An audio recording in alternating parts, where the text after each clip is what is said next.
I've never played this before.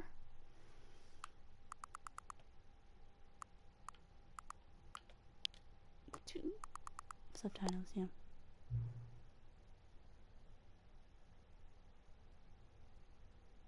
Nope, I just said that.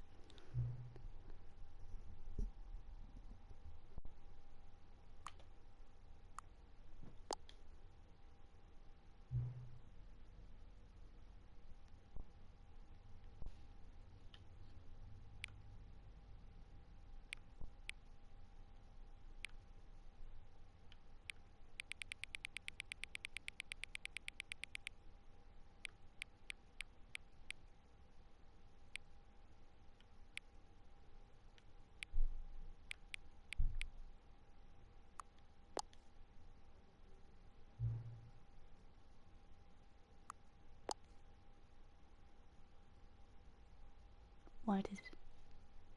What was the purpose of that?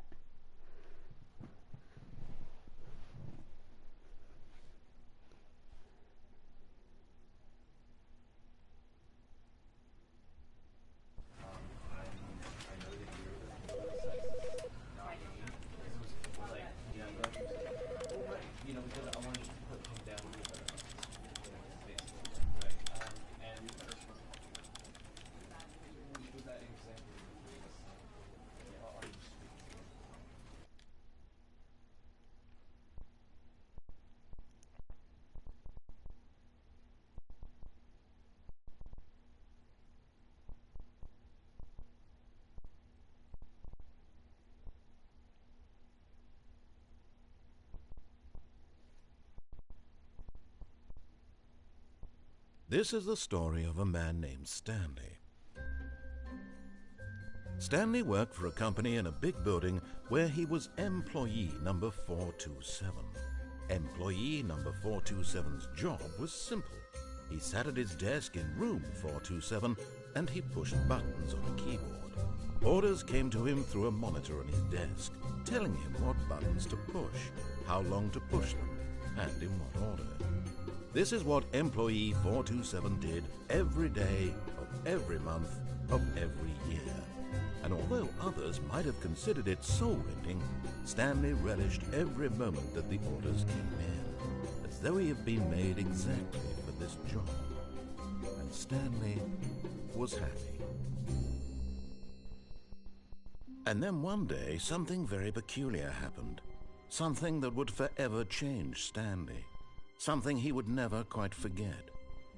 He had been at his desk for nearly an hour when he realized that not one single order had arrived on the monitor for him to follow. No one had showed up to give him instructions, call a meeting, or even say hi. Never in all his years at the company had this happened, this complete isolation. Something was very clearly wrong. Shocked, frozen solid, Stanley found himself unable to move for the longest time. But as he came to his wits and regained his senses, he got up from his desk and stepped out of his office.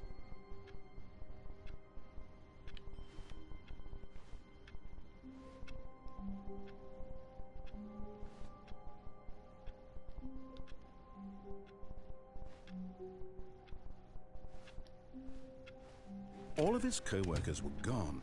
What could it mean? Stanley decided to go to the meeting room. Perhaps he had simply missed a memo. No matter how hard Stanley looked, he couldn't find a trace of his co-workers.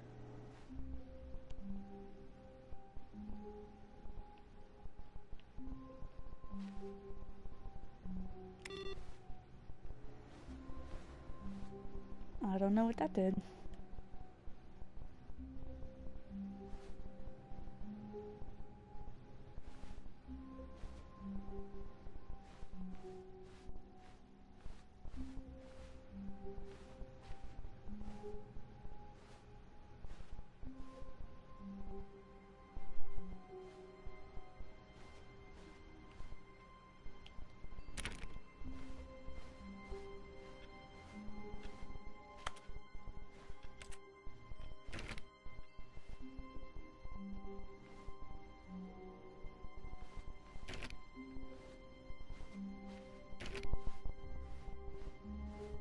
When Stanley came to a set of 2 open doors, he entered the door on his left.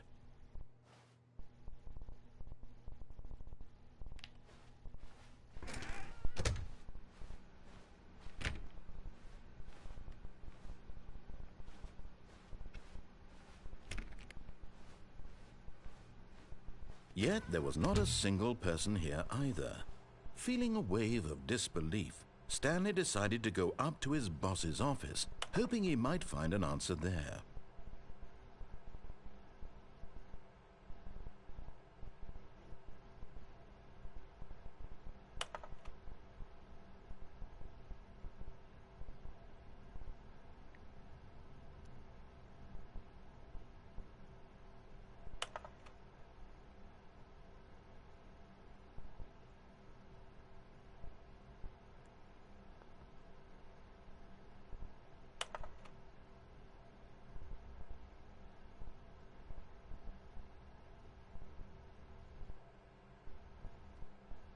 What?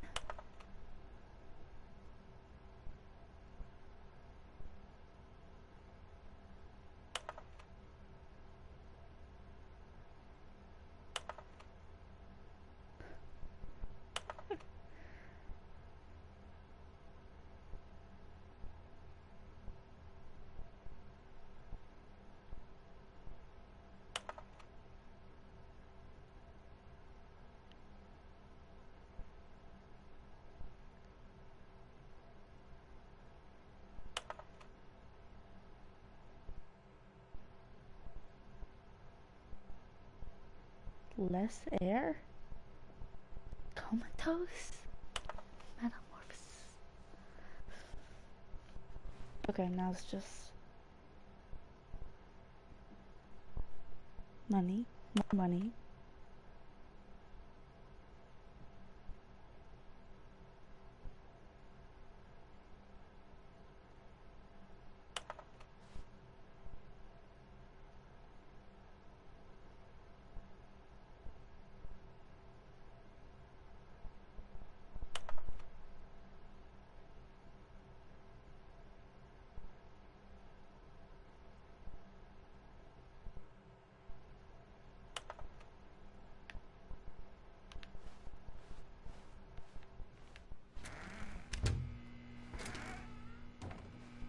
Stanley stepped into the broom closet, but there was nothing here, so he turned around and got back on track.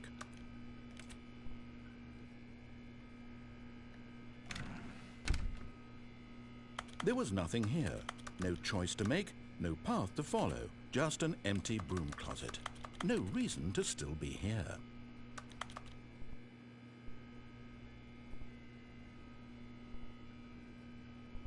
It was baffling that Stanley was still just sitting in the broom closet.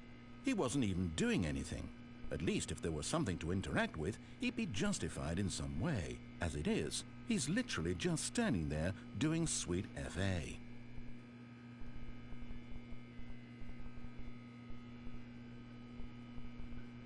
Are you really still in the broom closet? Standing around doing nothing? Why? Please offer me some explanation here. I'm genuinely confused.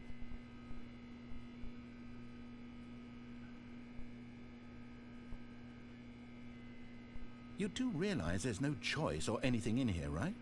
If I'd said Stanley walked past the broom closet, at least you would have had a reason for exploring it to find out. But it didn't even occur to me because literally this closet is of absolutely no significance to the story whatsoever. Apparently I never not. would have thought to mention it.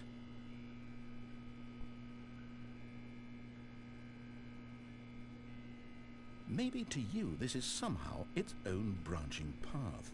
Maybe when you go talk about this with your friends you'll say, "Oh, did you get the broom closet ending? The broom closet ending was my favourite." I hope your friends find this concerning.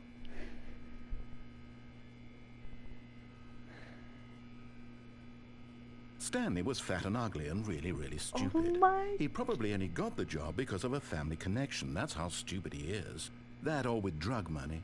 Also, Stanley is addicted to drugs and hookers.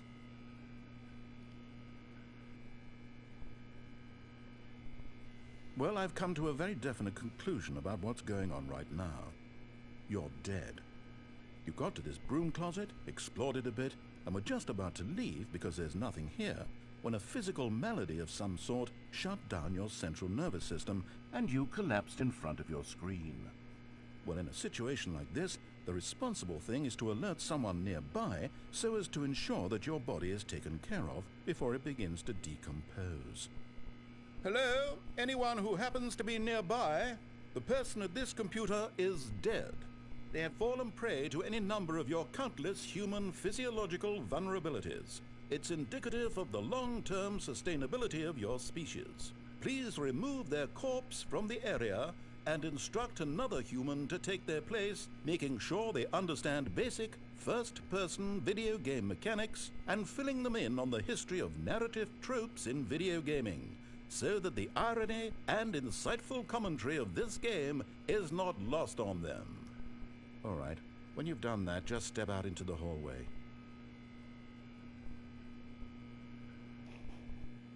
Is that everything? Is that all?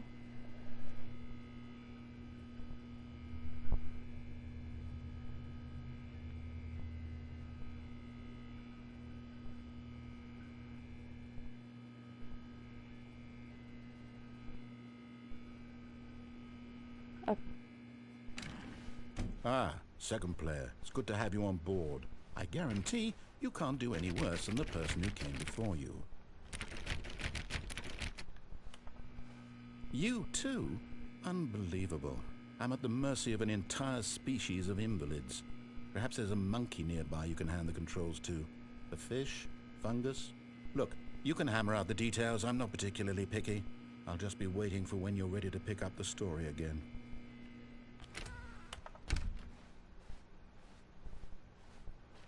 Coming to a staircase, Stanley walked upstairs to his boss's office. What's downstairs?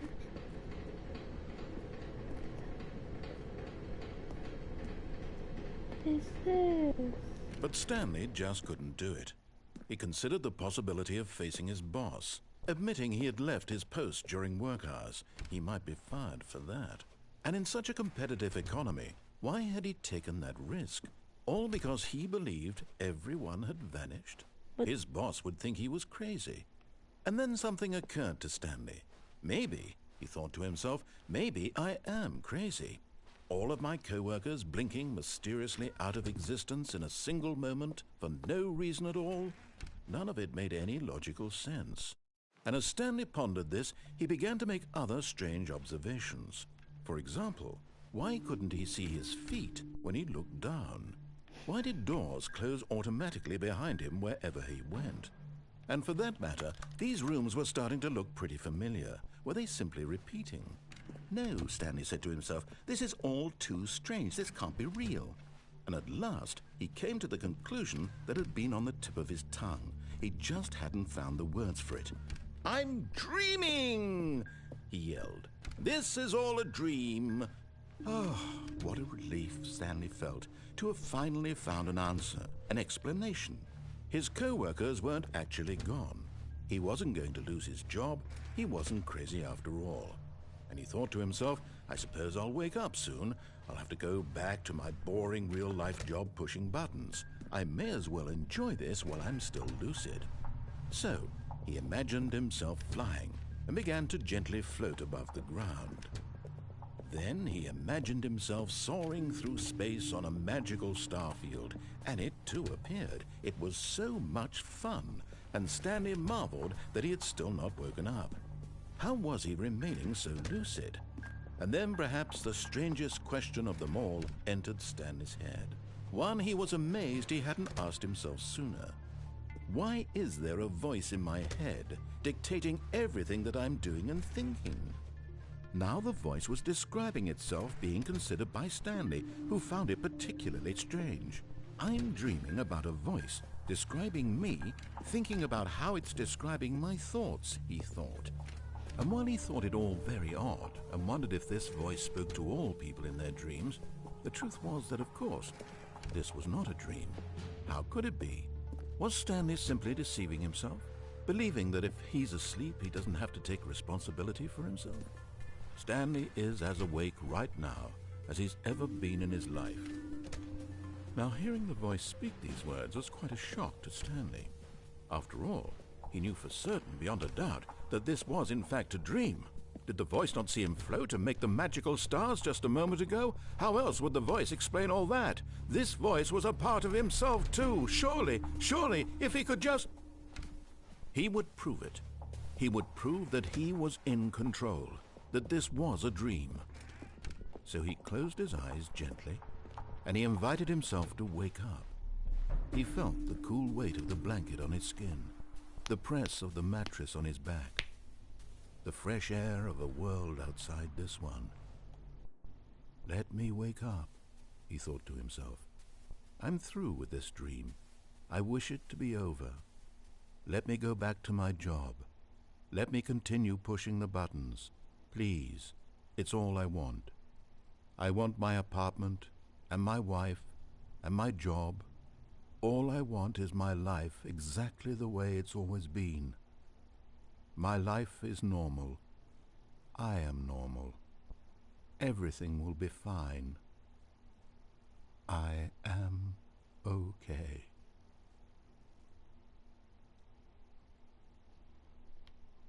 Nope. Stanley began screaming. Please, someone, wake me up. My name is Stanley. I have a boss. I have an office. I am real. Please, just someone tell me I am real. I must be real. I must be. Can anyone hear my voice? Who am I? Who am I? And everything went black.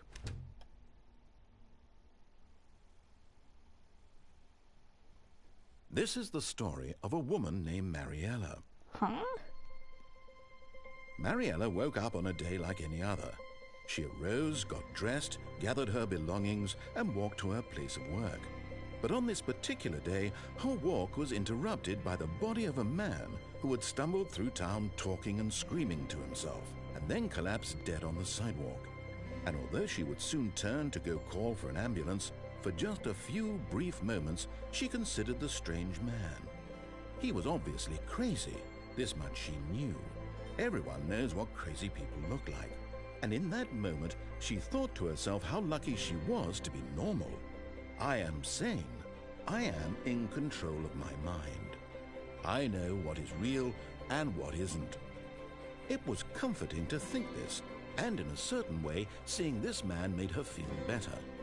But then she remembered the meeting she had scheduled for that day, the very important people whose impressions of her would affect her career, and by extension, the rest of her life. She had no time for this, so it was only a moment that she stood there, staring down at the body. And then she turned and ran.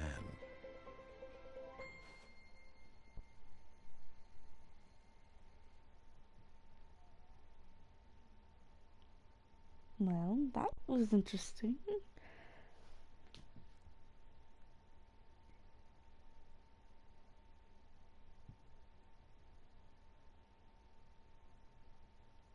It's only been 18 minutes.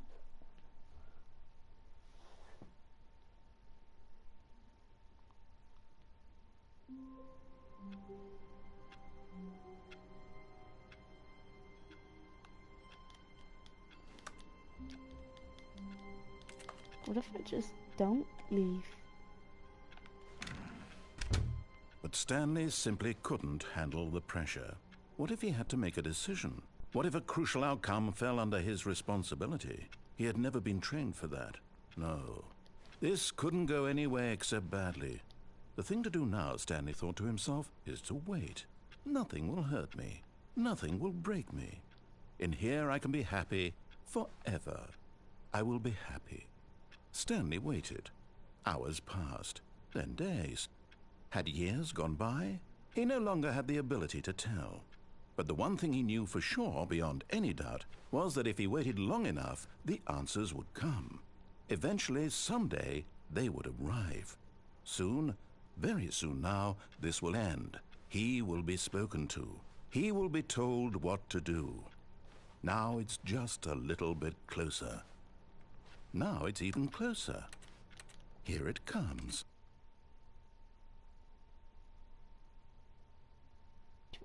Was that an I didn't know there was an actual ending.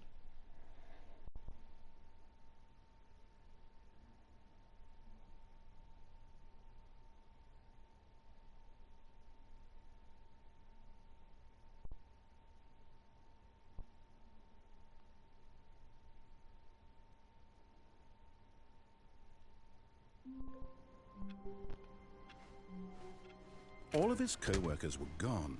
What could it mean? Stanley decided to go to the meeting room. Perhaps he had simply missed a memo.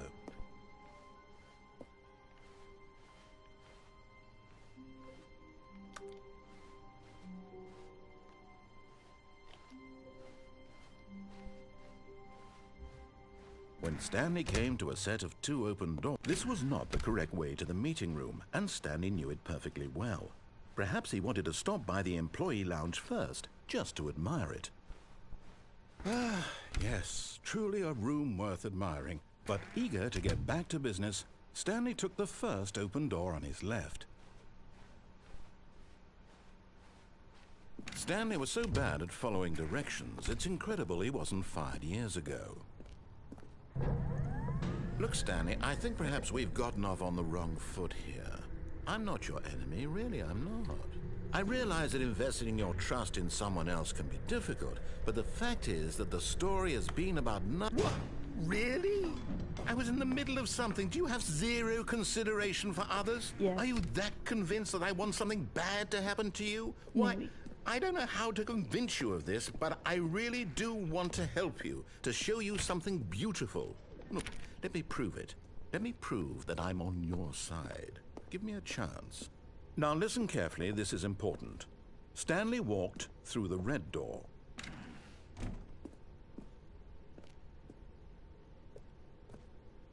No. Aha, perhaps you misunderstood. Stanley walked through the red door. I still don't think we're communicating properly. Stanley walked through the red door.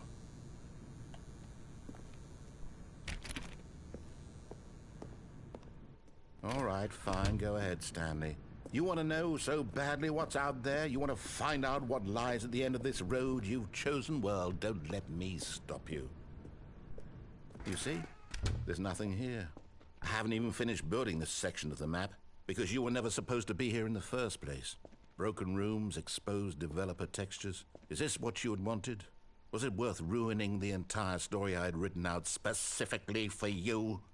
Do you not think I put a lot of time into that? Because I did. And in the end, it was all for nothing. Because this is what you wanted to see. Help me here, Stanley. Help elucidate these strange and unknowable desires of yours. What would have made this game better? What did you want to see? Vehicles? Skill trees? Work with me. You've given me absolutely nothing so far. Tell you what. Let me take a stab in the dark at a new design, and you can give me some feedback. There we go. A third option. This already feels leaps ahead of where we were before. Go ahead, Stanley. Take it for a spin. Okay, I'm going to stop you there. Now, tell me about your experience with this new version. Would you say that the game benefited from allowing you more choices? Feel free to be honest. I'm looking for some real critical feedback here. Oh, of course. A 3. Really? Maybe next time we can get you to form an actual opinion, you know? Any level of critical thinking or engagement with your surroundings? Does that sound good? Think we can do that? Yes? Wonderful.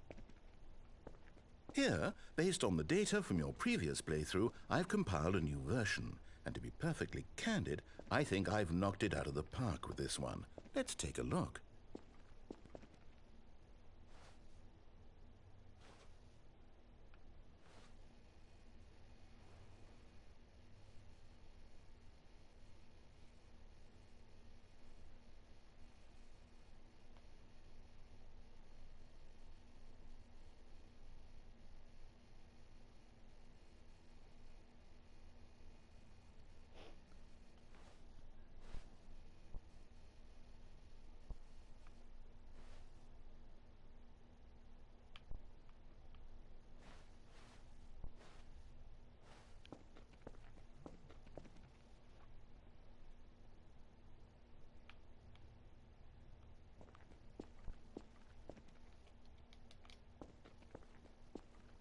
Now, would you say that competitive leaderboard helped you feel motivated to keep walking through doors? Again, honest answers, please. Hey, I nearly forgot. I've got a prototype of a new game I've been working on, and now would be a lovely opportunity to give it some playtesting. You wouldn't mind taking a look at it, would you? Perfect. Let me boot it up.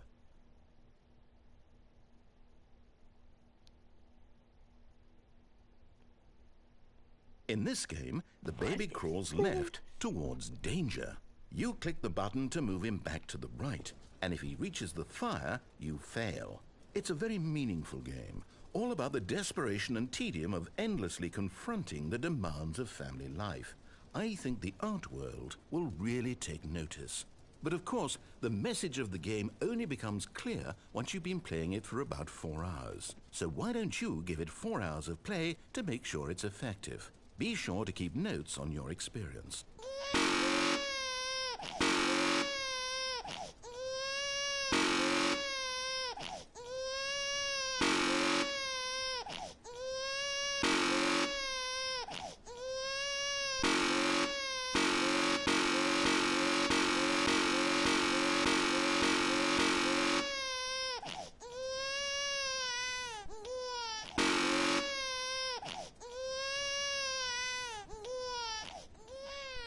You heartless bastard.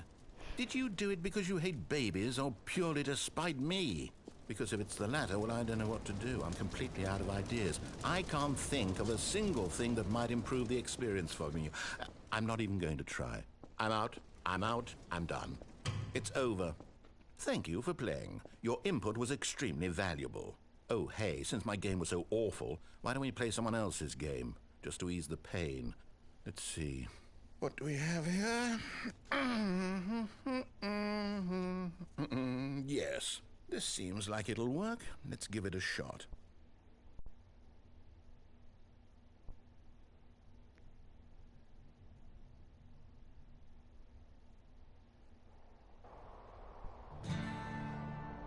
Aha! Fascinating. What do you think this game is about, Stanley? What's our backstory? What is our motivation? Well, it seems obvious to me that you are meant to play as a creepy man spying on innocent civilians below you from up high in your creep tower, perhaps for some sort of twisted erotic purpose. Yes, that must be it.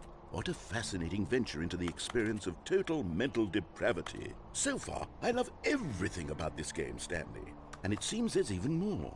Come, let's venture outward and see what else is out there.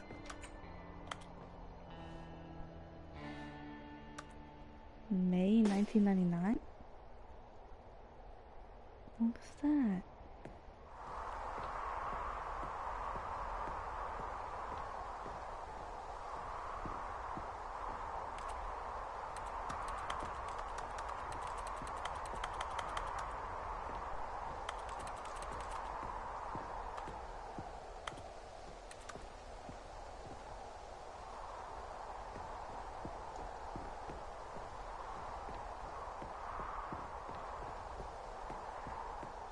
Oh, no. No, it can't be.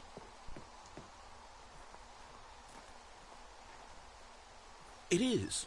It's an open world game. Good God, quickly, block it off.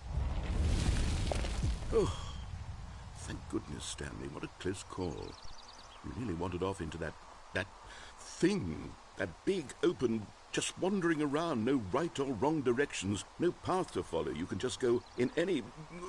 Oh, thank heavens we avoided it. We're out of the woods now, Stanley. Okay, I'm going to get us out of here. Let's find another game. Preferably something with walls. Something with nice, big, insurmountable walls.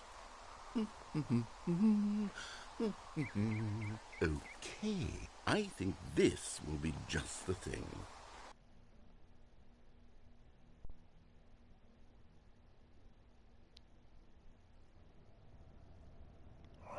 Rocket Wonderful. League? See, this is exactly what I had in mind. Just a nice big box for you to run around in. There isn't any possibility that you could get lost here. Now this is game design. Stanley, if you manage to get lost in this game, I will be phenomenally impressed. Okay, so what exactly do we do here? Let's see.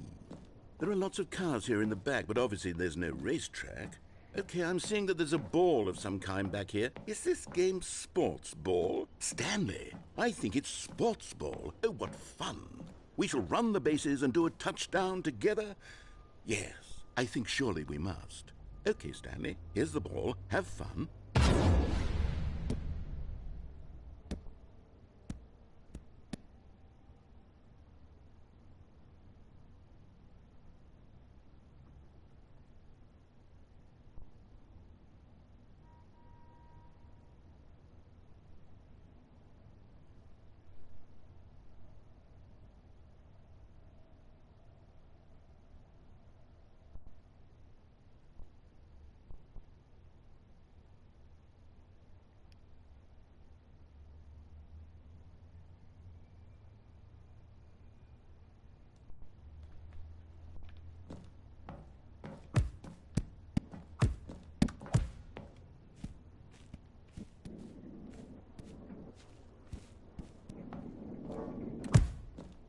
Are you doing it? Are you winning? Is this fun? Is it better than my miserable little story that I worked so hard on? Hold on. What are you doing?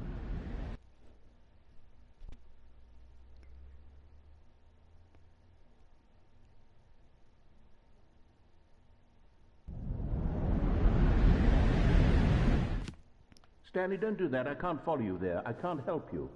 How will you write a story without me? You can't do it. You know that. Stanley, come back.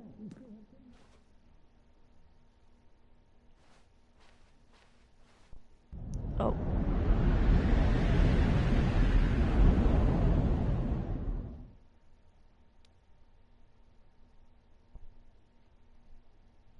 Is this a horror game or something?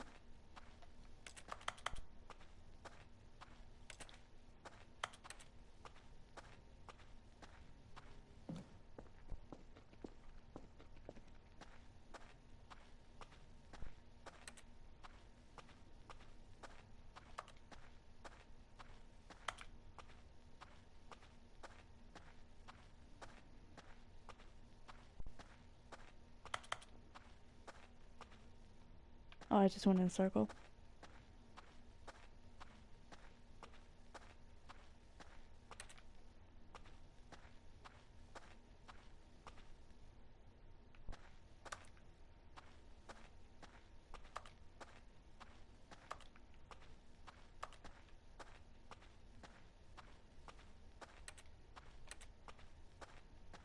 Four, two, seven.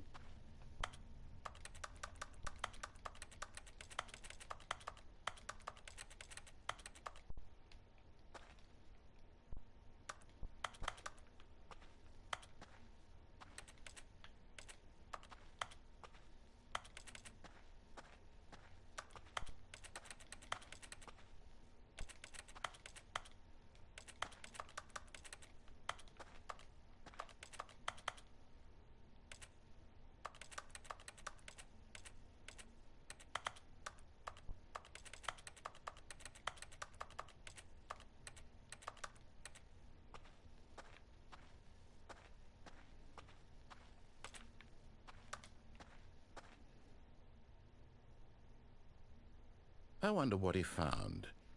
If what he wanted was to be the leading man in his own story, well, perhaps he's gotten it. Down in wherever he is right now.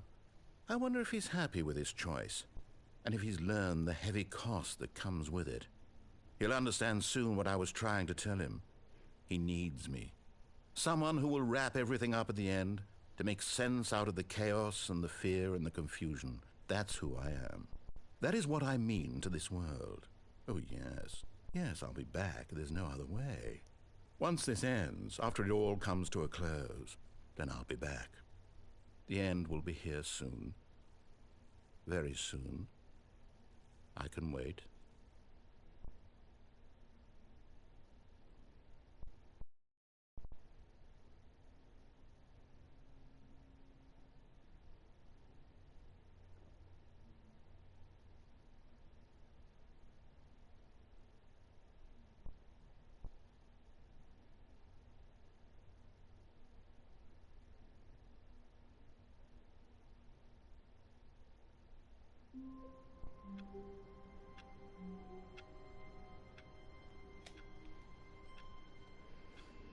What other enemies All of his are there? co-workers were gone.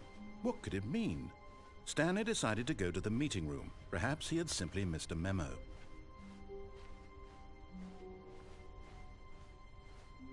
When Stanley came to a set of 2 open doors, this was not the correct way to the meeting room, and Stanley knew it perfectly well. Perhaps he wanted to stop by the employee lounge first, just to admire it. Wow, yes, this room. But eager to get back to business, Stanley took the first open door on his left. Oh, I never went across. Stanley was so Completely. bad at following directions, it's incredible he wasn't fired years ago.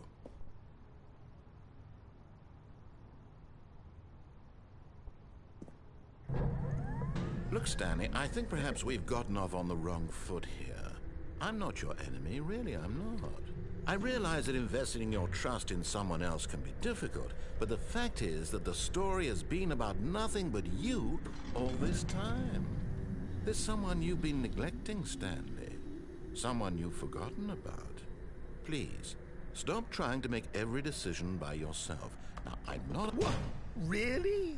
I was in the middle of something. Do you have zero consideration for others? Are you that convinced that I want something bad to happen to you? Why, I don't know how to convince you of this, but I really do want to help you, to show you something beautiful.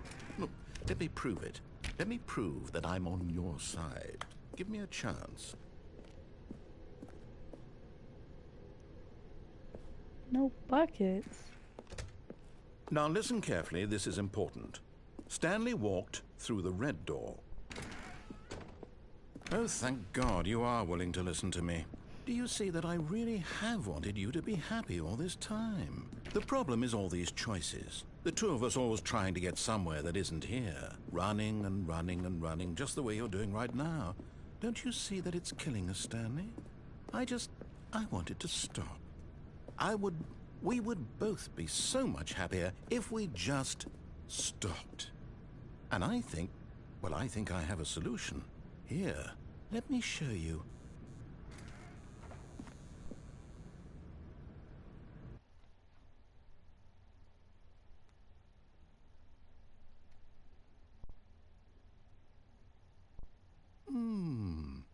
What do we want?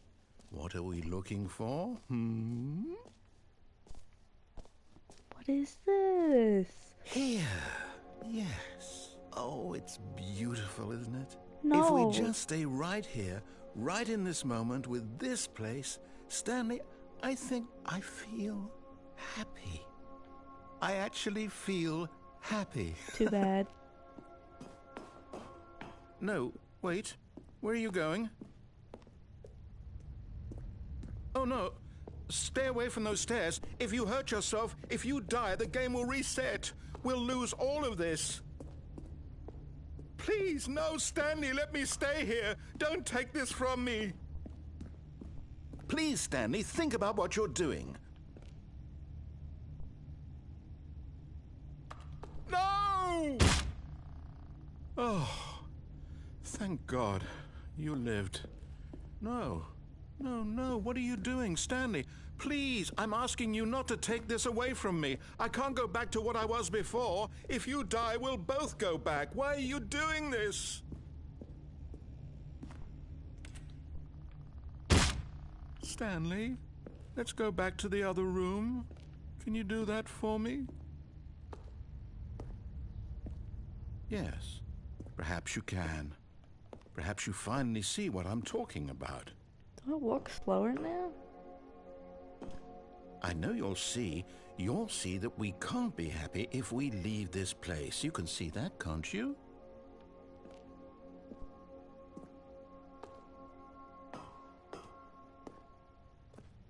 No, perhaps not.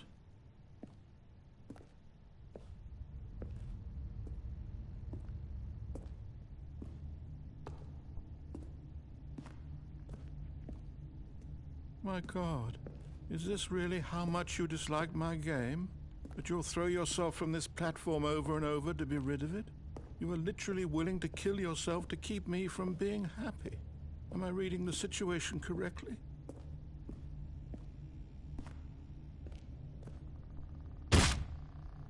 Or maybe you're just getting a kick out of it.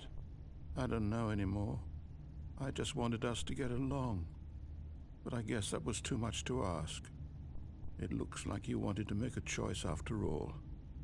Well, this one is yours.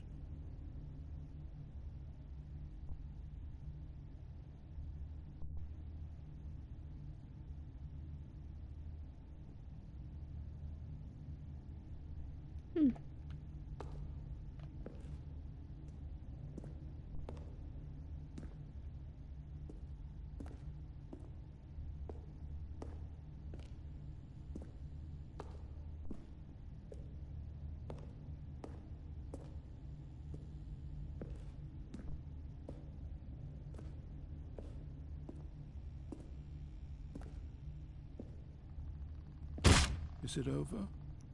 It's going to restart, isn't it? I'm going back. I didn't realize you could actually die.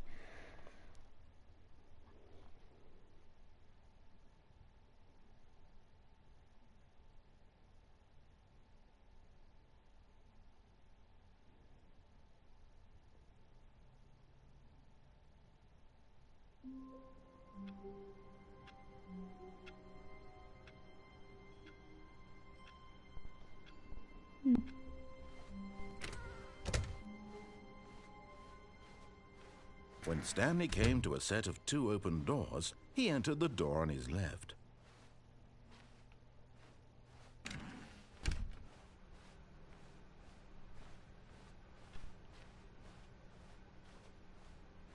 Yet there was not a single person here either. Feeling a wave of disbelief, Stanley decided to go up to his boss's office. Coming to a staircase, Stanley walked upstairs to his boss's office.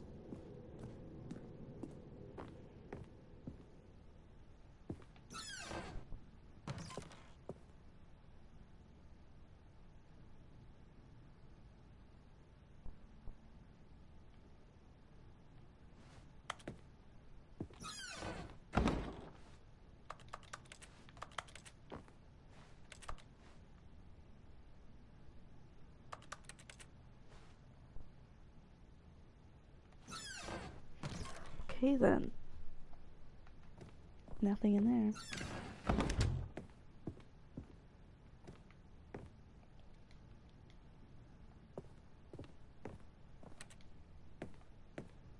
Stepping into his manager's office, Stanley was once again stunned to discover not an indication of any human life.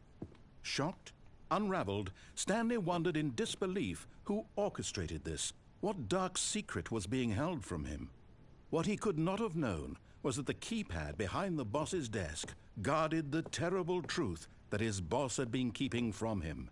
And so the boss had assigned it an extra secret PIN number, 2845. But of course, Stanley couldn't possibly have known this.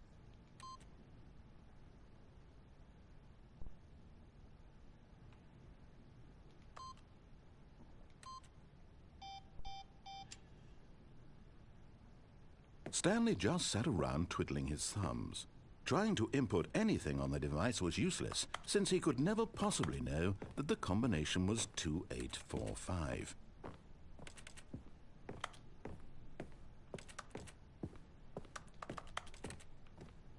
Two, 845.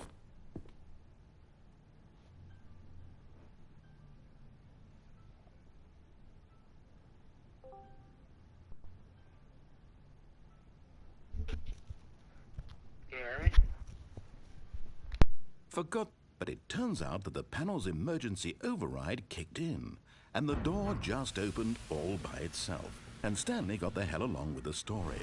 Well, whoop.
Descending deeper into the building, Stanley realized he felt a bit peculiar.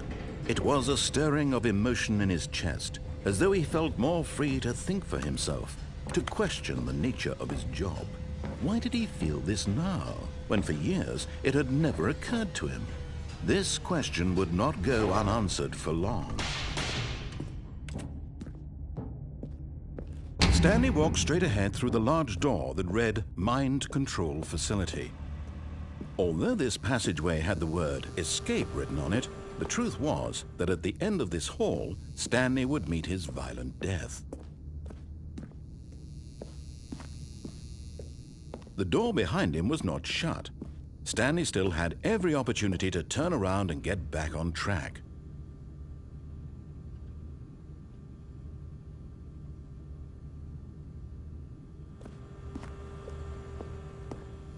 At this point, Stanley was making a conscious, concerted effort to walk forward and willingly confront his death.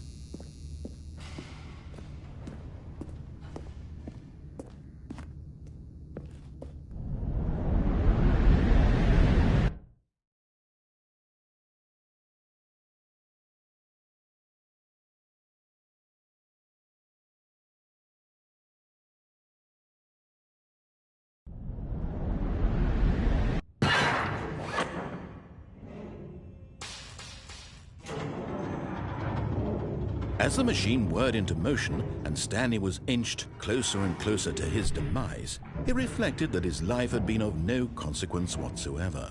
Stanley can't see the bigger picture.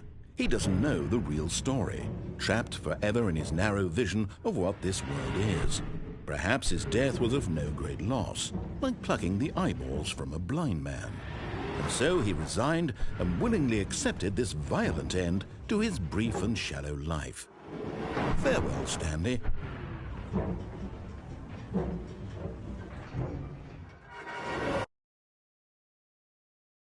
"Farewell, Stanley," cried the narrator, as Stanley was led helplessly into the enormous metal jaws. In a single visceral instant, Stanley was obliterated as the machine crushed every bone in his body, killing him instantly.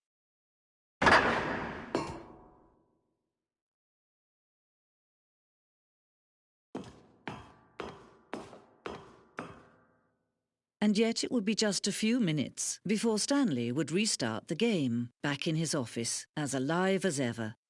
What exactly did the narrator think he was going to accomplish?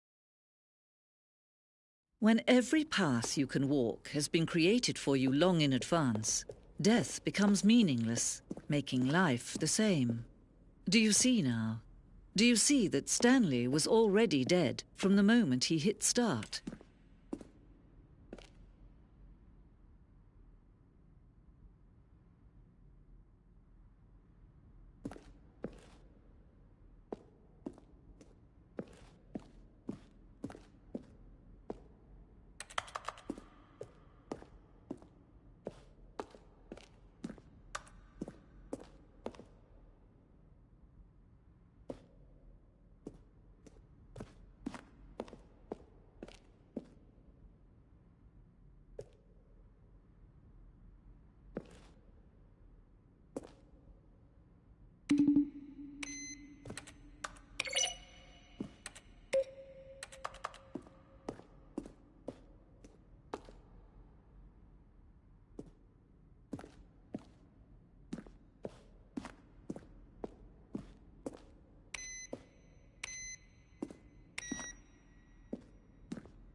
Stanley walked over the bridge.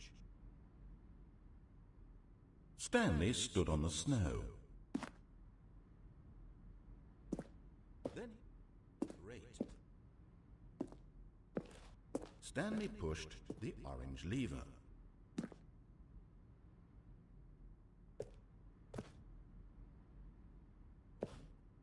Stanley stood on the snow.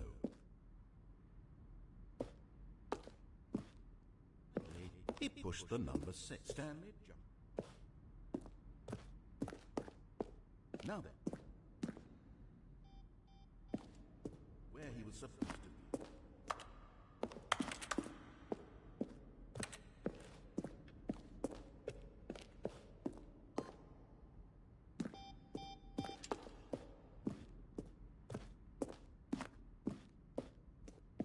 be. Oh, look at these two. How they wish to destroy one another. How they wish to control one another. How they both wish to be free. Can you see? Can you see how much they need one another? No, perhaps not. Sometimes these things cannot be seen. But listen to me. You can still save these two. You can stop the program before they both fail. Turn off your PlayStation. There's no other way to beat this game. As long as you move forward, you'll be walking someone else's path. Stop now and it'll be your only true choice. Whatever you do, choose it. Don't let time choose for you. Don't let...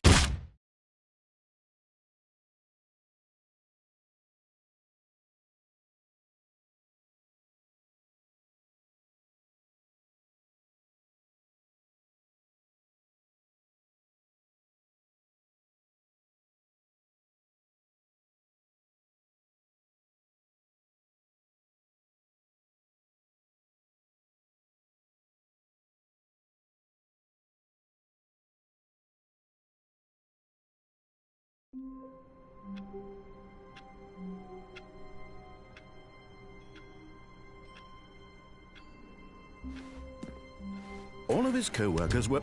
Wait, no. This isn't the right office, is it? Is this Stanley's office?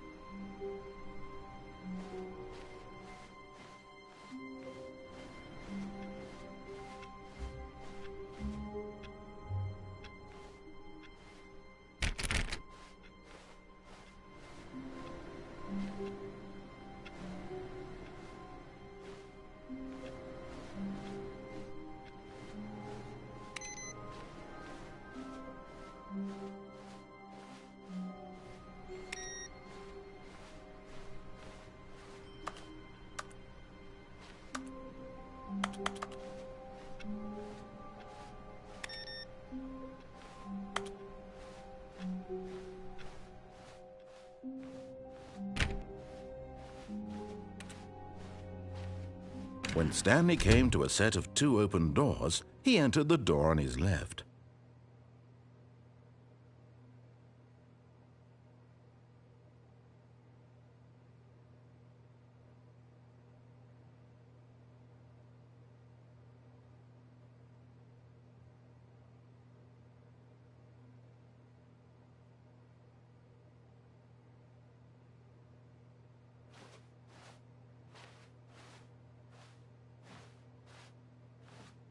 This was not the correct way to the meeting room, and Stanley knew it perfectly well. Perhaps he wanted to stop by the employee lounge first, just to admire it. The lounge was sublime, a work of art. But eager to get back to business, Stanley took the first open door on his left. Stanley was so bad at following directions, it's incredible he wasn't fired years ago. Look, Stanley, I think perhaps we've gotten off on the wrong foot here. I'm not... But in his eagerness to prove that he is in control of the story and no one gets to tell him what to do, Stanley leapt from the platform and plunged to his death. Good job, Stanley. Everyone thinks you are very powerful.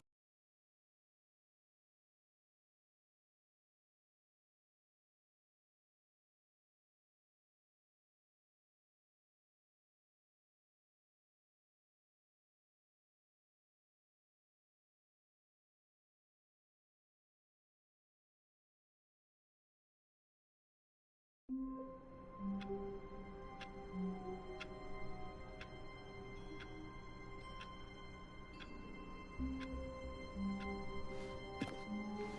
of his co-workers were gone. What could it mean? Stanley decided to go to the meeting room. Perhaps he had simply missed a memo.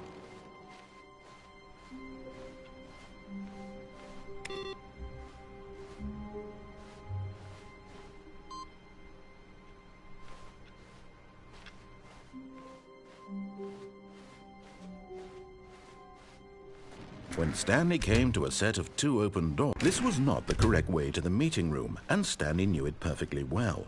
Perhaps he wanted to stop by the employee lounge first, just to admire it. Standing now in this incredible room, Stanley for the first, but eager to get back to business, Stanley took the first open door on his left. Stanley was so bad at following directions, it's incredible he wasn't fired years ago.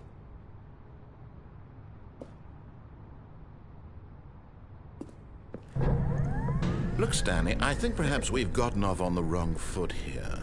I'm not your enemy, really, I'm not. I realize that investing your trust in someone else can be difficult, but the fact is that the story has been about nothing but you all this time. There's someone you've been neglecting, Stanley. Someone you've forgotten about. Please, stop trying to make every decision by yourself. Now, I'm not asking for me, I'm asking for her. This is it, Stanley. Your chance to redeem yourself, to put your work aside, to let her back into your life. She's been waiting. That's her, Stanley. You need to be the one to do this, to reach out to her. If you can truly place your faith in another, then pick up the phone.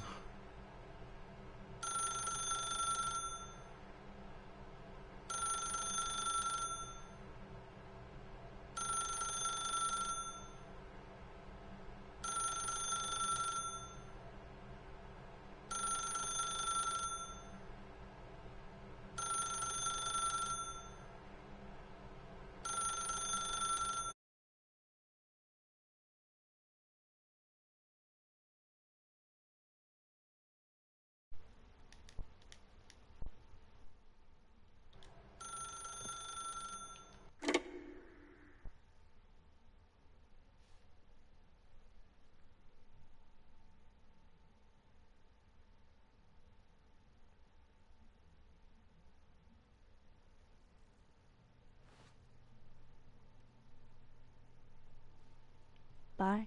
Oh, Stanley, is that you? Hold on, sweetie. Sorry to keep you waiting. I'm just pulling the bread out of the oven. All right. Okay, there we go. All right, now, I want you to come in and tell me all about your day. Gotcha. Oh, come on. Did you actually think you had a loving wife who'd want to commit their life to you? I'm trying to make a point here, Stanley. I'm trying to get you to see something. Come inside. Let me show you what's really going on here.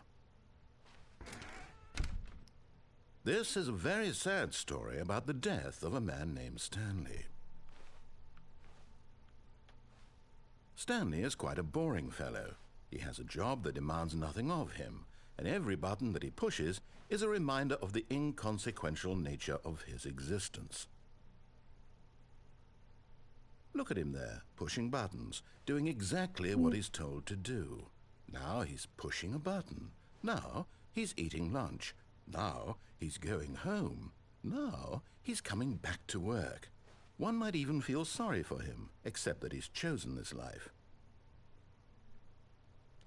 But in his mind, in his mind he can go on fantastic adventures. From behind his desk, Stanley dreamed of wild expeditions into the unknown, fantastic discoveries of new lands. It was wonderful, and each day that he returned to work was a reminder that none of it would ever happen to him. Oh. And so he began to fantasize about his own job. First, he imagined that one day while at work, he stepped up from his desk to realize that all of his co-workers, his boss, everyone in the building had suddenly vanished off the face of the earth. The thought excited him terribly. So What? he went further. He imagined that he came to 2 open doors and that he could go through either. At last, choice. It barely even mattered what lay behind each door. The mere thought that his decisions would mean something was almost too wonderful to behold.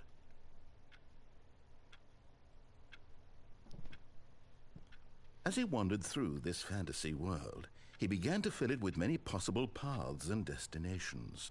Down one path lay an enormous round room with monitors and mind controls. And down another was a yellow line that weaved in many directions. And down another was a game with a baby. And he called it the Stanley Parable. Title drop. It was such a wonderful fantasy, and so in his head he relived it again, and then again, and again, over and over, wishing beyond hope that it would never end, that he might always feel this free. Surely there's an answer down some new path, mustn't there be? Perhaps if he played just one more time.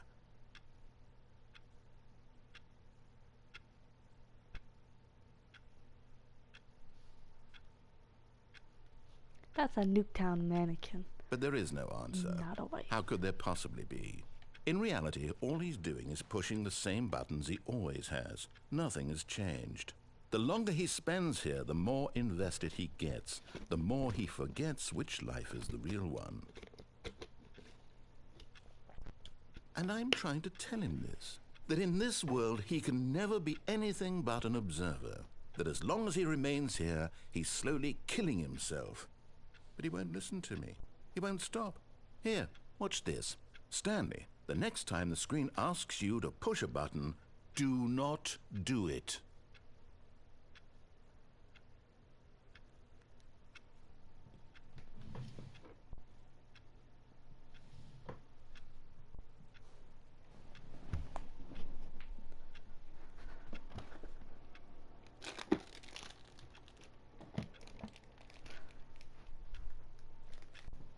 Can I not?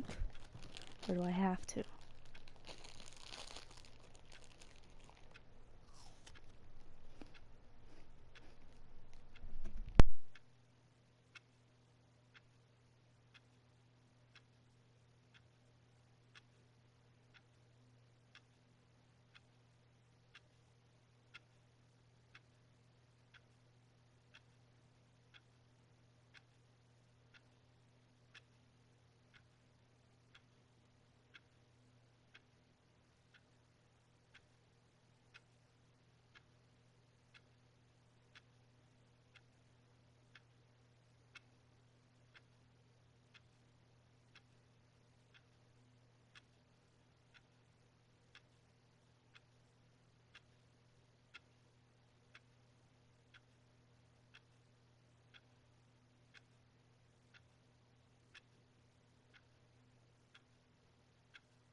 You see? Can he just not hear me? How can I tell him in a way that he'll understand that every second he remains here, he's electing to kill himself? How can I get him to see what I see? How can I make him look at himself? I suppose I can't, not in the way I want him to. But I don't make the rules. I simply play to my intended purpose, the same as Stanley. We're not so different, I suppose. I'll try once more to convey all this to him. I'm compelled to. I must. Perhaps, well, maybe this time he'll see. Maybe this time. And I tried again, and Stanley pushed a button. And I tried again, and Stanley pushed a button. And I tried.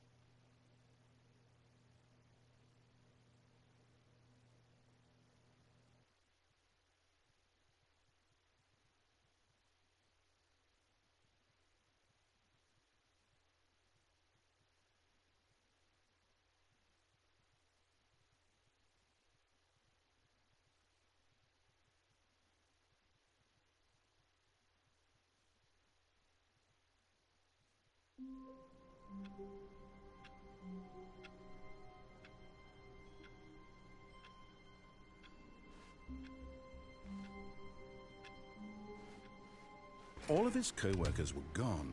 What could it mean? Stanley decided to go to the meeting room. Perhaps he had simply missed a memo.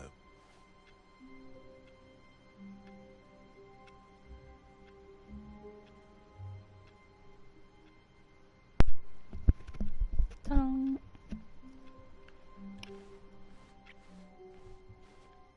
What? Oh, Finally. new content? What does that mean, new content?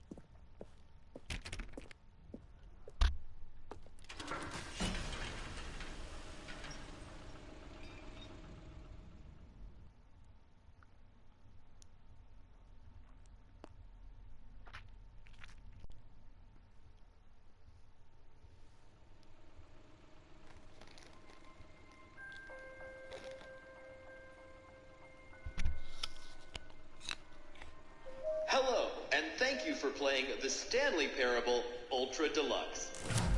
As you may know, the Stanley Parable was a video game released in 2013 on home computers.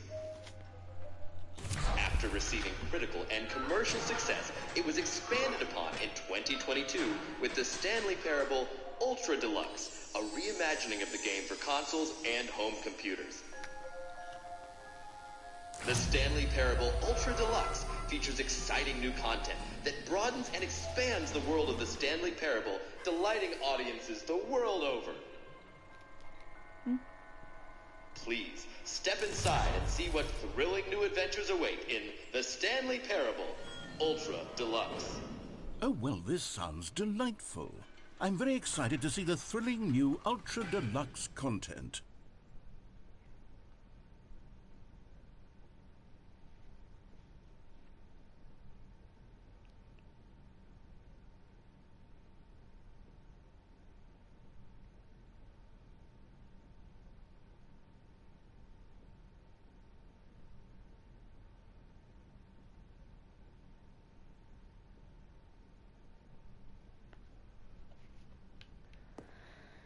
Okay, I actually don't.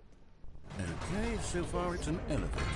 Nothing special yet, but I'm sure it's just the beginning of a mesmerizing adventure. All I know is bucket.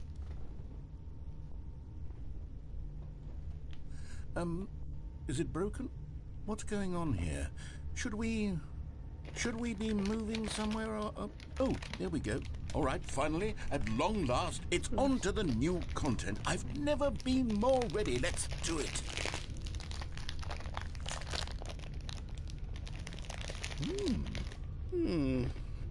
I have to say, initial impressions of Stanley Parable Ultra Deluxe, mostly tedious. It's as if the... Oh, okay. Let's see the content. Give me the content, Stanley.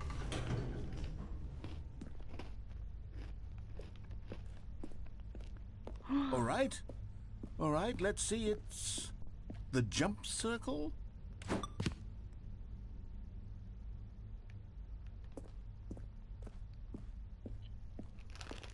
Is that it? Surely that's not all the new content. There has to be something else, right?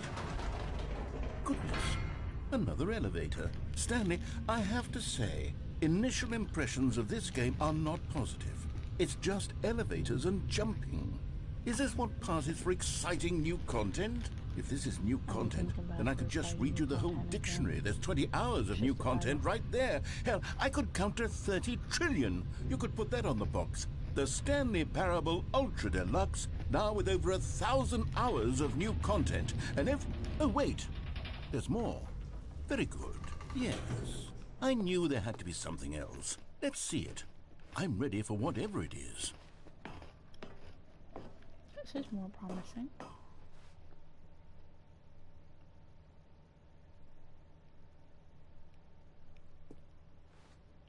That's it? Oh, you've got to be kidding me. You see, Stanley?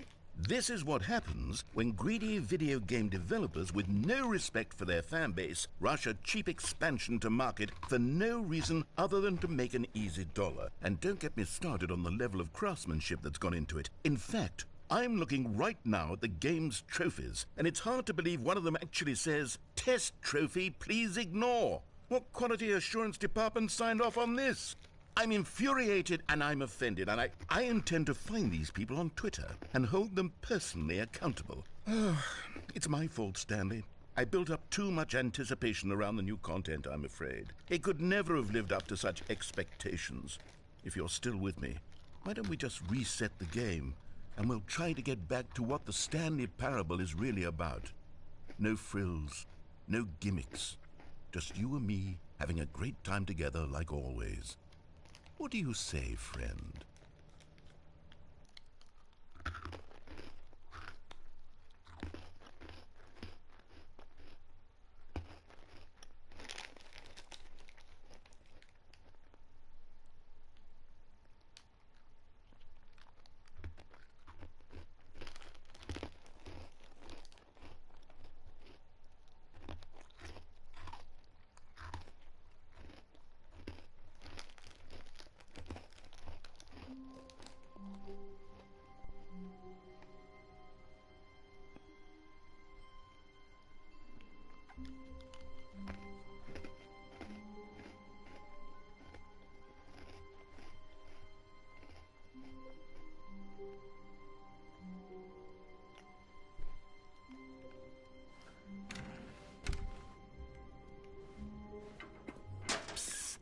Stanley, come over here. In the vent. I want to show you something.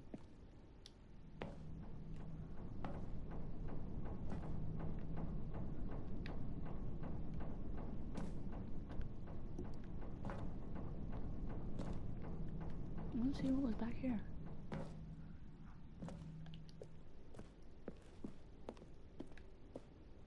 Oh, you don't want to see the cool surprise I made for you? Well, fine. You're a dork anyway, so who cares? Oh my gosh. I just wanted to see what's over here first.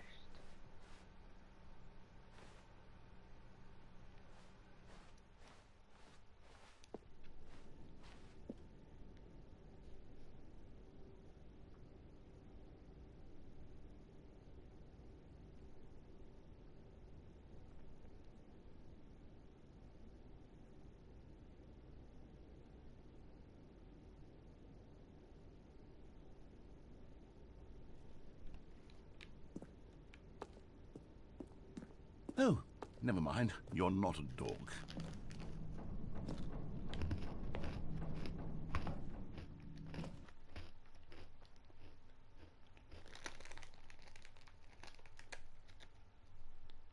Today's Friday, right?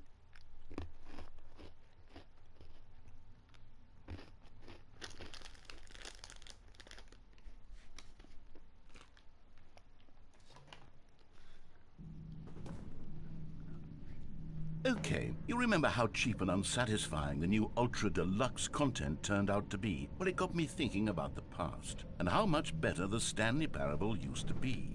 So I made something special and tucked it away here where the game's developers won't find it. Just our little secret. Take a look.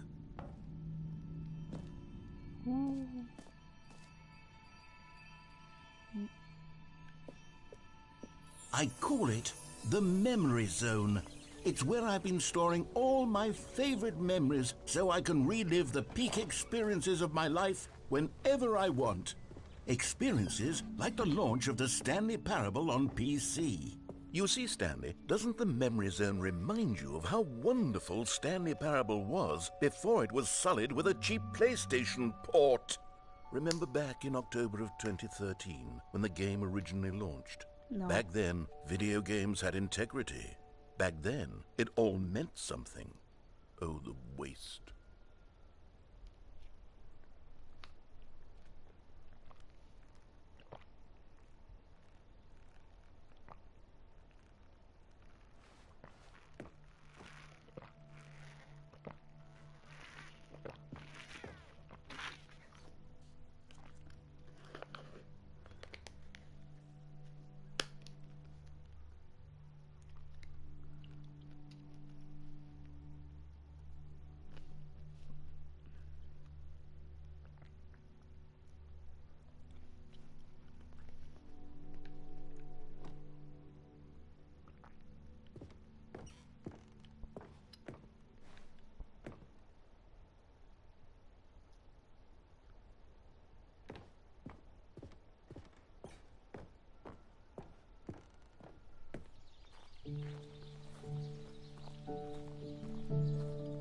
And over here is where I keep reviews of the Stanley Parable. Like this stunning triumph of games journalism, 10 out of 10 from Destructoid.com. James Stephanie Sterling writes, and I quote, "Where so many games that aspire to be more than games end up less than any form of art, Stanley Parable strives and then succeeds to be every game ever created."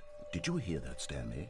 Every game ever created. That's how grand and all-encompassing the original Stanley Parable was.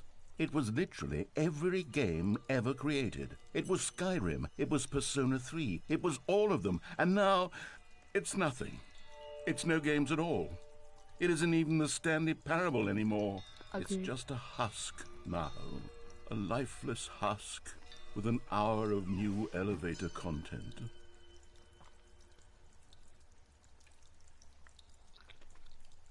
Oh.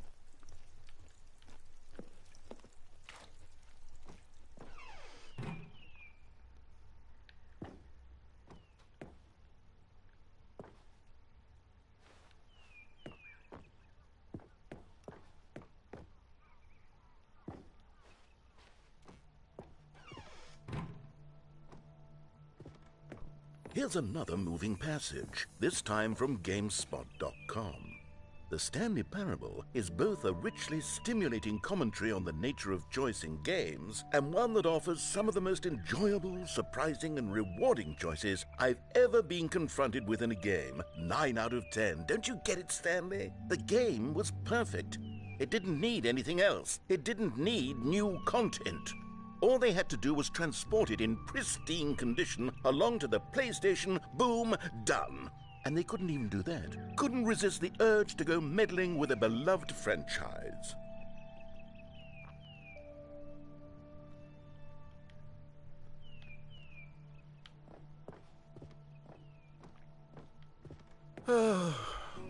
These were simpler times, Stanley. But I wouldn't give to go back to have it all over again. Wait, hang on. I don't recall this part of the memory zone before. What's this? What's down here? Oh no, oh God, no, Stanley. It's a collection of reviews from Pressurized Gas, the extremely popular online storefront for computer games. I haven't looked at these in years. I can't even imagine what's been collecting down here. Surely these reviews were glowing as well, weren't they? Probably not.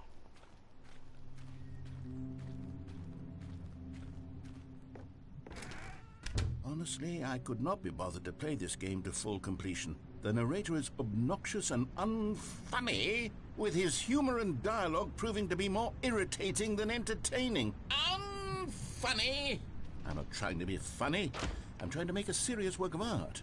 I suppose I could write up a handful of gags to insert into the Stanley Parable, but the game is already such a densely layered web of profound philosophical insights that I can't even imagine where I'd have the room to stick them.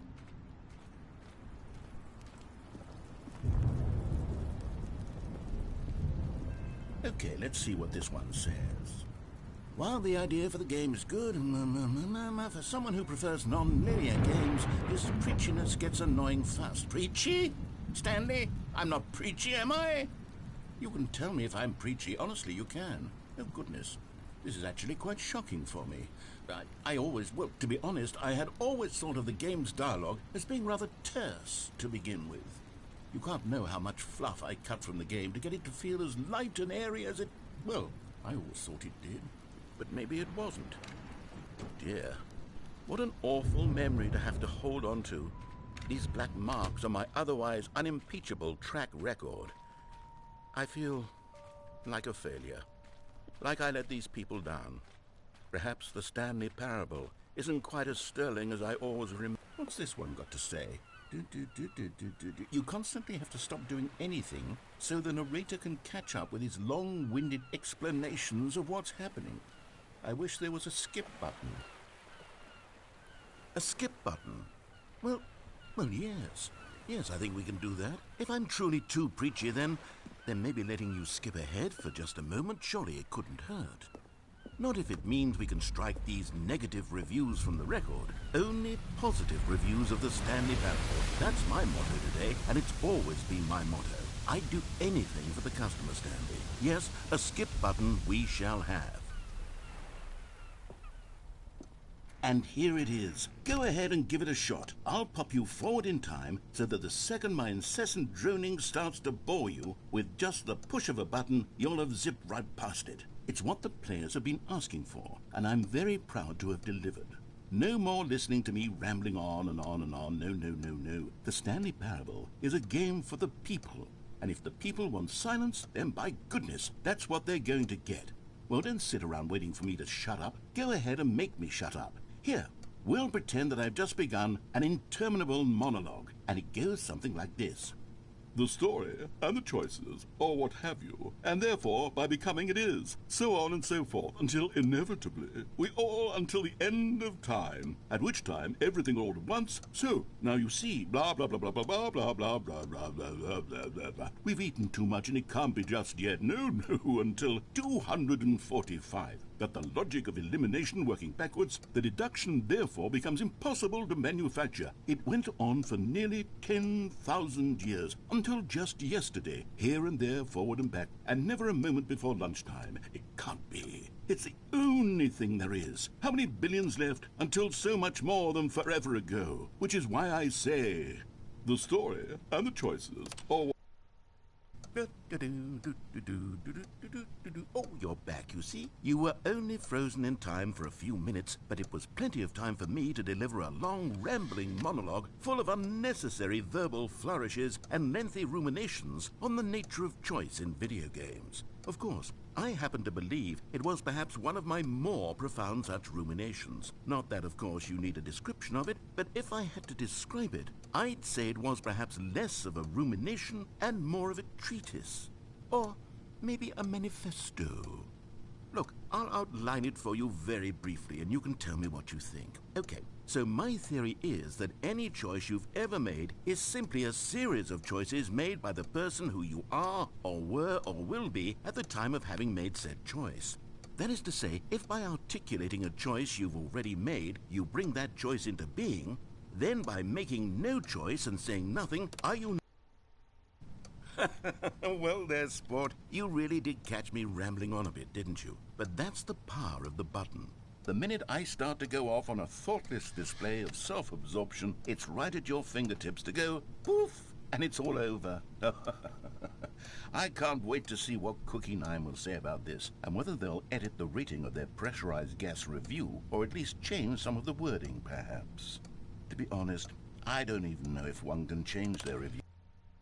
Okay, welcome back, Stanley. Now, I should say that the amount of time the button has been skipping through is becoming longer and longer. That last one was, well, I want to say maybe 30, 45 minutes? It's not unendurable by any means, but it's, well, there's really only so much I can ramble on to myself about. I know, it's shocking, isn't it? But at any rate, I do suggest that we not press the button again. I think the skip button has been aptly demonstrated, and we can say goodbye to it and just... Wait. How do we get out of here? Where did the door go? Wasn't there a door that led into this room? I do feel quite certain that there was one here before. How else would we have gotten into the room in the first place? I don't think one can enter a room without a door of some sort, or a window or something like that. Do you see a window anywhere? A porthole? A sufficiently large crack in the wall? I'll take any of these. All I want is for us to move on and to please step away from the skip button, to go anywhere other than the skip button. There was a door here before, wasn't there? I swear there was. Where did it go? Can you maybe just ram your way through a wall? Is there any possibility that you could, say, slam your body into the wall until enough damage is done for you to be able to leave? Please, I'll take any option at all. I'm asking you to work with me here. We need a door. We need... Stanley, please don't push the button again. It's been 12 hours. You've just been frozen there. I don't know why the skips are getting longer, but they're really, truly getting longer, and my God... Oh, Stanley, you're back. You're back. Oh, my goodness. I have someone to talk to again. Stanley, I think it's been a week. Or 2 weeks.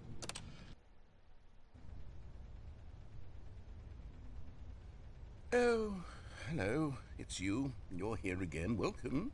I have had time to think about you and about us and about everything we've been through. I've had so much time, I stopped keeping track after a year. Have you ever sat down in one place and not moved for one entire year? Let me describe it for you.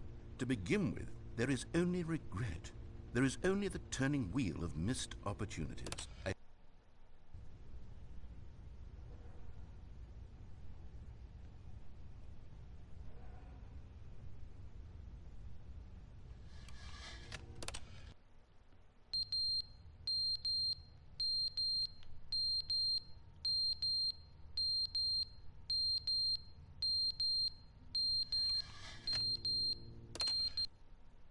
But they didn't understand the game was never meant to be funny. It was meant to have a point. It was meant to speak to the human condition. But where are the jokes? Where are the jokes? They bemoaned, they screamed, they gnashed their teeth and said, entertain us. It wasn't enough. They had to leave a pathetic little thumbs-down review and make all of their pitiful demands. But then, he's talking too much, they said. First, he didn't entertain us, now he won't shut up. It's the inconsistency, it's the lack of accountability. It's the unwillingness to examine with an uncompromising heart the words that they are speaking into the world. As though there were no consequences for a lack of cohesion in one's assessment of others. But of course, absolutely anyone can leave a review. So here's what we get. We get these demands that seek everything and are accountable to nothing. We get a world where someone will say, oh, there should be a skip button. You should be able to freeze Stanley in place while the narrator sits there forever and ever. We want all of this in the new Stanley Parable. We demand it. And then, because it was said, because it was spoken, now it simply has to happen.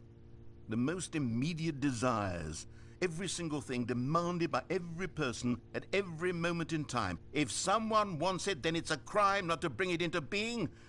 Have we been given to indulging every fleeting whim for no reason other than to do so? Yes!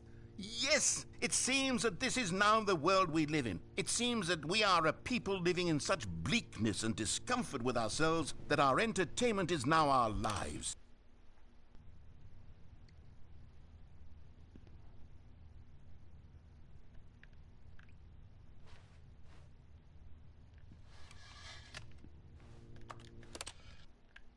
The end is never the end, is never the end, is never the end, is never the end, is never the end, is never the end, is never the end, is never the end, is never the end, is never.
So eerie without the narrator. Oh my gosh.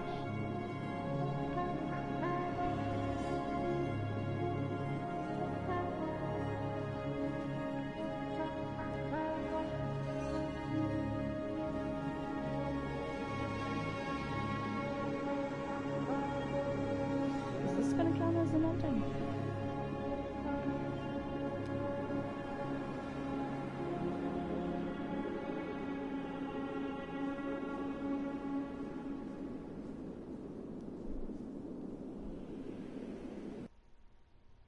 guess so.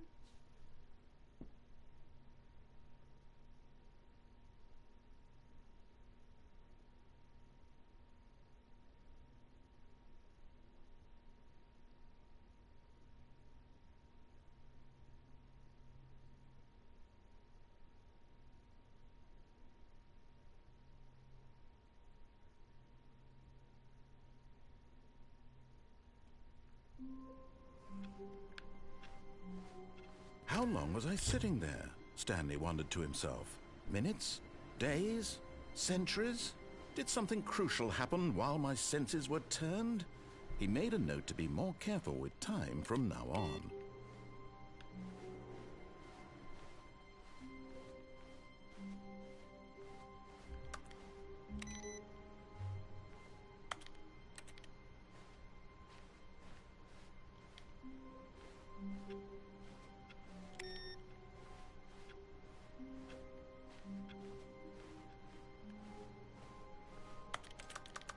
What does that even mean?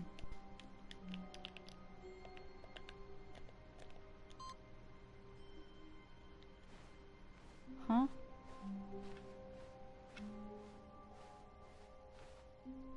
New content? Oh, good. You noticed my sign. Yes, I have something very exciting to show you. Is there still the jump circle?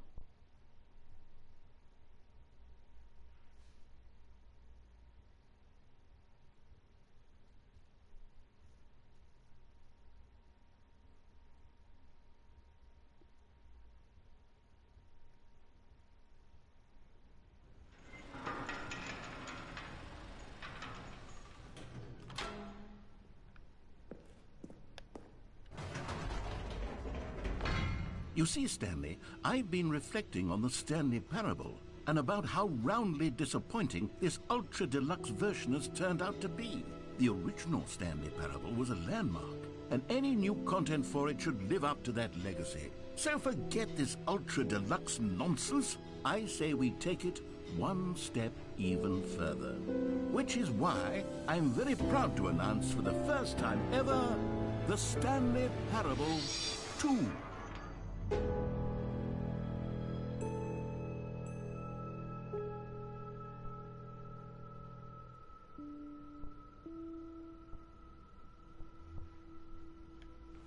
Yes, you see, isn't this far superior to a measly port with a few minor additions? Think of all the new territory we'll cover with a fully fledged sequel. An entirely new experience, built from the ground up.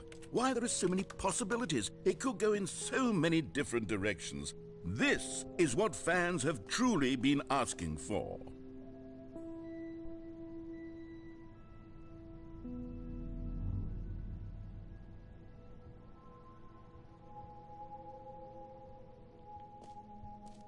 Calling it the Stanley Parable 2 is just so much catchier than Ultra Deluxe, don't you think? Ultra Deluxe? What does it even mean? But the Stanley Parable 2, now that's an artistic statement right there. It's future-oriented. It screams progress and innovation and long-term franchising potential.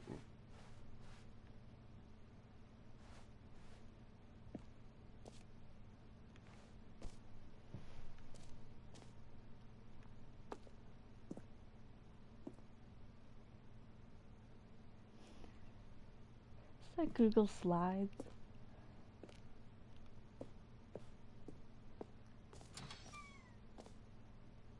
Now, to be clear, I haven't quite nailed down what exactly the Stanley Parable 2 is going to be, but let's take a look at some of the features I've been developing for it.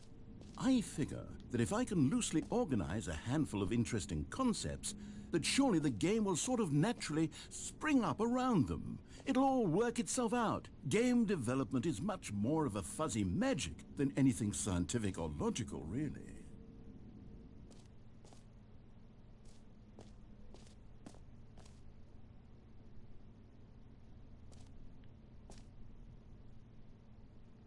Prequel?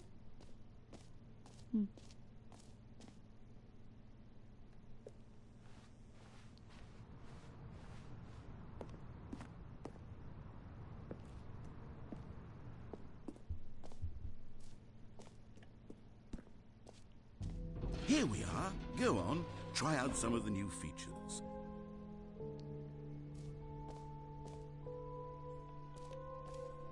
That's where the bucket is.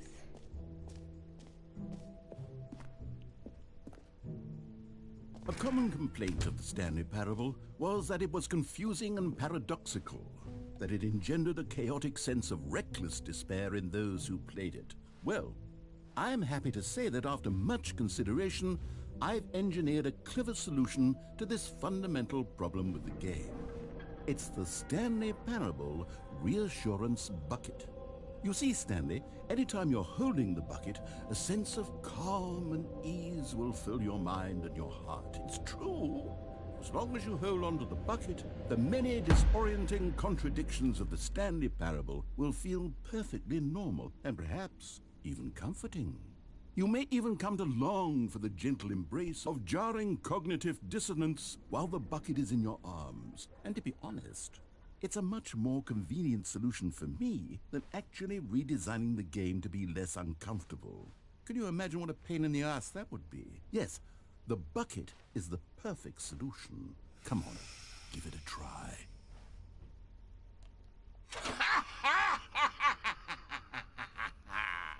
Can you feel it? The glow of comfort, even in the face of crushing despair, must already be sweeping through your body. And in fact, can I say that I do believe the bucket lends you an air of charisma as well? I think that just holding it has made you the slightest bit more attractive as a person. The benefits of the bucket seem to go on, don't they? All this and more await you in the Stanley Parable 2.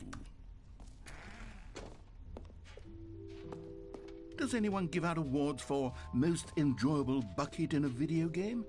That really should be an award if it isn't already.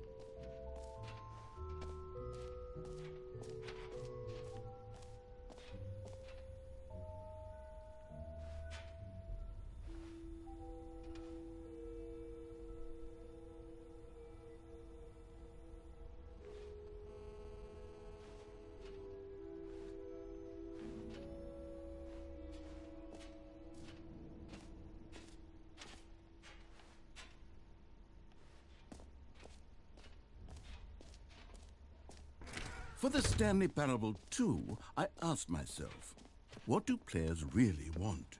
And of course, the first and most obvious answer is that they want to be individually recognized and validated as people. So with that in mind, my first addition to the game is this button which speaks the name of the person playing the game. Isn't that wonderful? Jim. Sorry, I should have clarified. Right now, the button only says the name Jim. But of course, in the final game, this button will say your name, whatever name that is. Here, let's have you role-play as Jim to really simulate the full experience of this feature. Just play along. I promise you'll love it. Okay, here we go. Let's take a deep breath, clear your mind, forget whoever you are, and simply become a person named Jim. I want you to imagine yourself living as Jim, sleeping and waking as Jim, falling in love and being heartbroken as Jim, seizing all of the world's possibilities as Jim, and as Jim watching your dreams crumble into dust. Do you feel it deeply? Are you really, truly Jim right now? Jim. Whoa, hold on. I wasn't finished setting up the backstory. If you don't properly roleplay as Jim, then you'll never understand the impact of this button. Otherwise, it's just a stupid button that says somebody else's name. Okay, we're doing it again, and this time let me finish first. Now, allow yourself to become Jim. Imagine yourself driving to work as Jim, playing frisbee on the weekends as Jim, staying up all night for a popcorn and horror movie sleepover as Jim, developing a crippling substance addiction as Jim, rediscovering yourself through fringe religious groups as Jim, and finally dying a slow death at an old age, surrounded by members of your cult as Jim. Do you feel it in your soul? Are you really, truly Jim right now? If so, then please step forward and press the button. Jim. Yes! You see? What a thrill! What a rush! That was you! The button described you. Do it again, do it again. Jim. Ooh, it hits even harder the second time. If this were the only new feature in the Stanley Parable 2, it would still be worth the money. Let's take a break from the Jim button. I'm too emotionally drained from all of this personal validation. Jim. Whoa there, cowboy. Sometimes a person can be too much Jim. I'm putting the Jim button away. Otherwise, soon you'll start to lose all sense of who you actually are.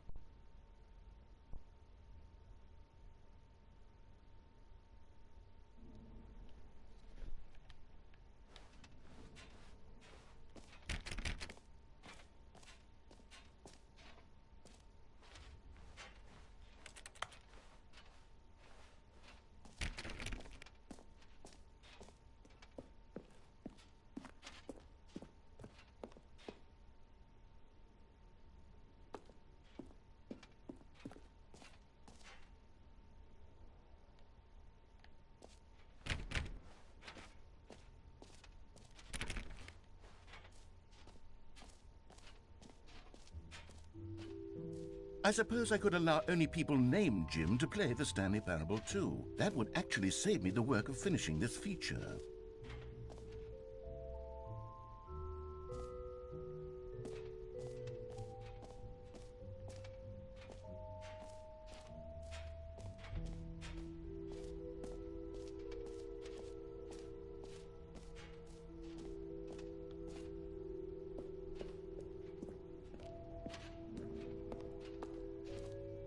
Ah, collectibles.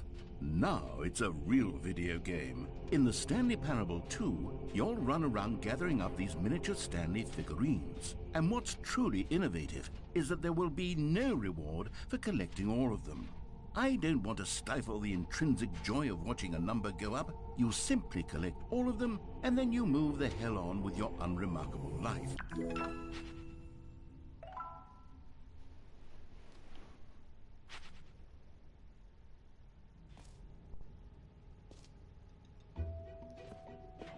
God, it really is the worst when you collect everything in a video game and then they give you a big fancy reward for it. Absolutely tragic.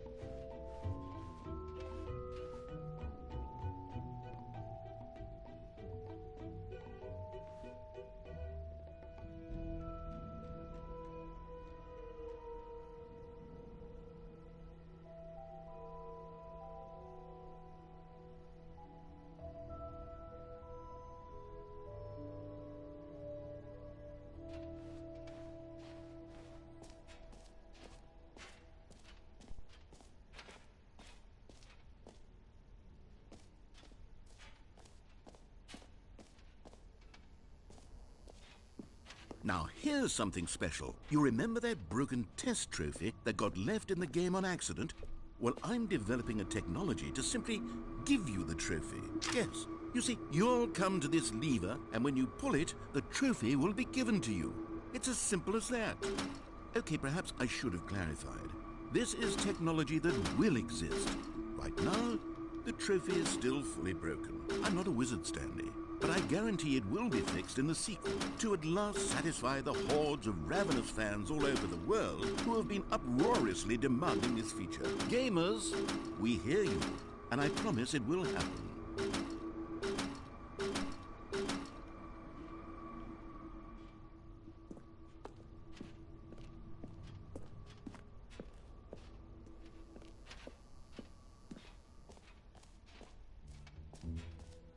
What else? What other exhibits haven't we seen yet? Okay, I'll be honest, I haven't yet decided on this one. I think that in the new version, the office could use a bit of decoration, like balloons. But I'm undecided on Get Well Someday and Happy 12th Birthday. Which would you go with?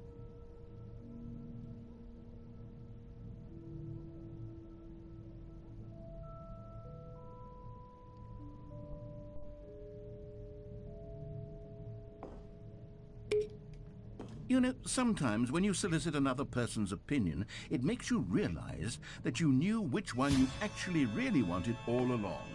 Happy 12th birthday, step-niece, it is.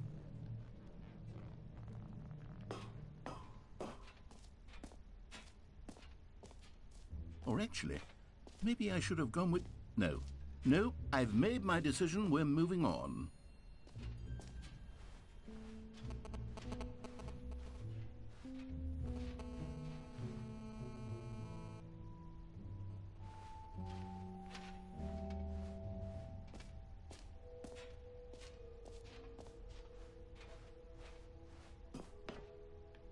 An epilogue would be fun, wouldn't it, Stanley? Yes, yes, it would go at the end of the, well, we'll figure that out later.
Stanley, here's an idea that I'm truly fond of. It's never been done before in a video game. This is, in fact, a hole that you can fall down forever. That's right. Infinite falling. You can fall until the end of time, if you like. A stunning leap forward for video games as a medium.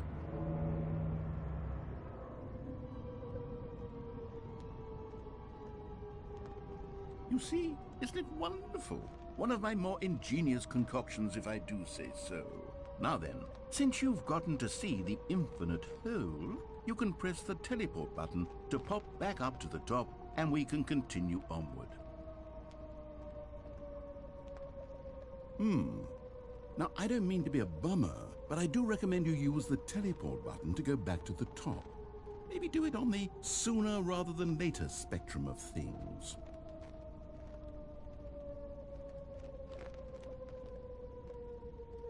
Okay, Stanley, I don't know quite how to say this tactfully, but it's possible that I slightly exaggerated the infinite nature of the hole. Is it a very, very deep hole?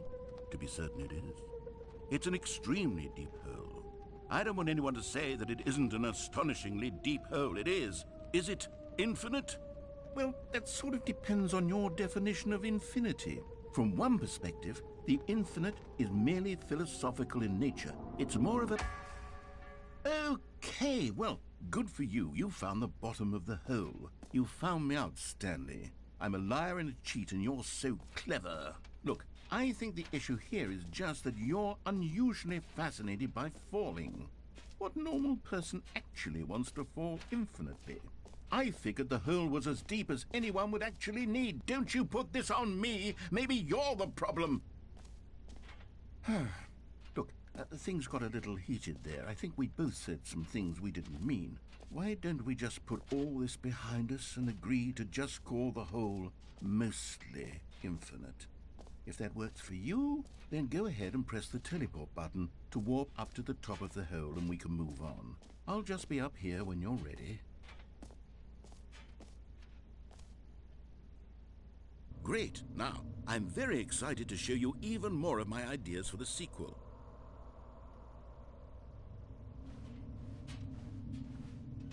Oh, for heaven... You see, I was right. The problem is you. The problem is that you like holes too much. Not normal. A normal person would have said, yep, that's an infinite hole right there, goes on forever till the end of time. Don't need to see it all, but not you. Oh, no, no, no, no. You have a weird sort of... Oh. Did the hole seem even shorter to you this time? I couldn't help but feel like you spent a little less time in there than you did before. I mean, admittedly, I didn't make an infinite hole, but I didn't think it was that not infinite. Well, I suppose once again there's nothing to do here. If you decide you've had enough of the hole, you can hit the teleport button and come join me up above. Had enough? I'm positively thrilled. Gosh, how could I have guessed? You're back in the hole. If this starts to become a thing where... Wow. Okay. Yes. I'm starting to become extremely certain that the hole is not only not infinite, but that it's growing steadily less and less infinite. I suspect that I'm starting to hit the point where it's no longer feasible to call the hole infinitely deep, even by the lax overall standards for accountability in marketing. What's going on here? Stanley, I have no explanation for the uncertain nature of the hole's length. Here, let's try something. Let's pop back up to the top, and we'll see if it gets any shorter. Well, there it is. The shame of my life. How is this still appealing to you? I know you're obsessed with holes, but at this depth, I just can't see this scratching the itch. Oh, who am I to judge? You just do whatever it is you're here to do and hit the teleport button when you're ready to move on. Is the, teleport button not working? You sure? Well, I mean, I really don't have an explanation. It was working just a moment ago. Try it again. Still nothing? Well, I suppose there is one thing I can do to fix this. I'm out. Goodbye, Stanley. You couldn't bear to be away from the hole, and now you'll get more time with it than you could ever have asked for. It's a win for everyone. You get to be with the hole, I get to do literally anything else. Take care, Stanley. I hope you and the hole have a wonderful rest of eternity together.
Oh, good, you're awake. It seems you had sort of dozed off there, drifting away into dreamland. But we can't have that, Stanley, because this hole is just so darn fascinating that I want you to be wide awake for every second of it. You don't want to miss a single moment.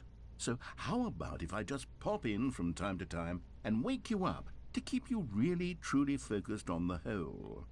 From the looks of things, you and I will have many, many years here in this hole, and I'm looking forward to all of them. Stay alert, Stanley. I'll be back. Toodle-pip.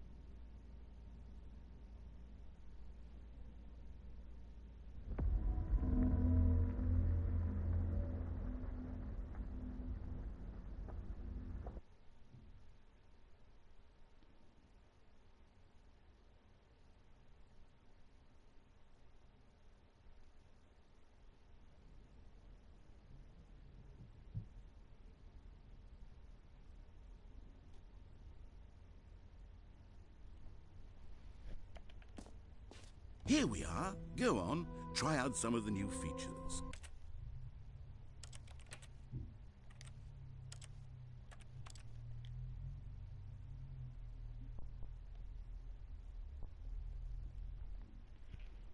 I think 2 hours is enough content. Content. So, bye-bye.